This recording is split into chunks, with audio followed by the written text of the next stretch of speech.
All right, how's it going there, everybody? My name is Braden Schmidt, practice participant, and this week I'm going to be diving back into our Evernote system. So this is going to be part 2. Now today we're going to be talking about something I learned about from a series by Tiago Forte, and it's this idea of something called progressive summarization. Now there's going to be a lot of instances throughout your professional life where you might find an article that's really helpful to you, or you might have notes on something that's really important. And you're going to want to go ahead and look back on those at different dates in time to try and remember some stuff, maybe get a little bit of a refresher on what you learned from an article, anything like that. And that can take a lot of time, especially when there's only a couple things throughout that article that you find important and that you want to refresh yourself on. You're still going to have to go through and read that entire article. So progressive summarization is something that kind of solves that problem here. And I'm going to do a quick explanation for you. I'm actually going to go in. I have an article by Tiago Forte on the importance of progressive summarization. And I'm just going to go through and show you how this little system works. So to start us out here,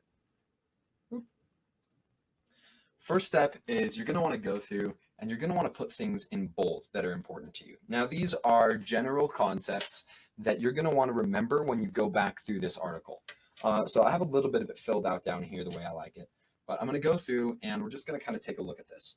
So this first little chunk of the article here, this isn't really too important. This is kind of an intro to what he's going to be talking about throughout the rest of the article. So we're not going to worry about that right now. And next up, we're going to go ahead and run through this. And, as I'm reading through this, I don't see anything super duper important up here, except maybe this little last bit. This might be something that I want to remember. So I'm going to go ahead and highlight that, and I'm going to bold it. All right, so now when I go through, I can read this back again. I'm going to remember that. In fact, I don't even need that right there. So we're going to take that out. Remember, this is to save time. So you're going to want to only highlight those things that are important to you. Okay. Next up, I kind of like this little sentence here. I want to suggest an alternative to the approaches above because this helps me understand what this article is about when it comes to progressive summarization. So I'm going to bold that guy right there. And then again, as I go through here, I'm not really seeing too much that's entirely important to me.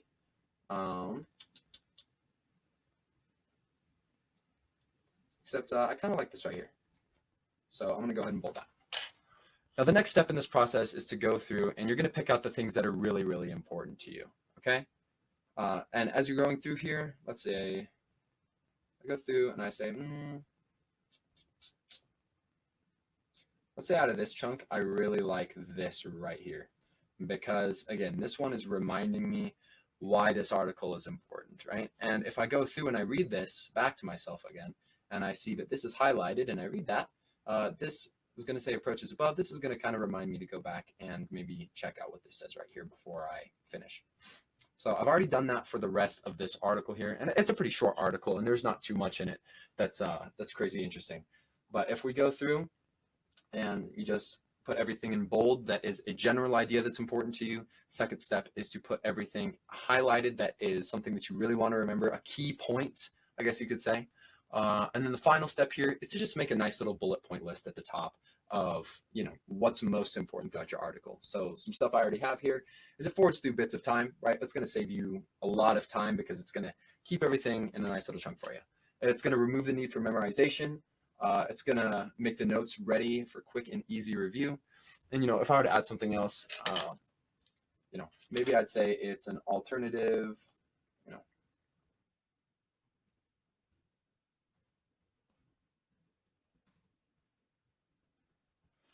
alternative to more lengthy approaches, something like that. These are going to be your most important points so that if you just wanted to do a super quick, like 30-second skim through your article and be like, okay, what was so important about this? Why did I save this article? Why did I save these notes? Whatever. It's just going to be this nice little bullet list for you at the top. It's going to make everything really easy for you. It's going to save you a ton of time when you're going through and reviewing things.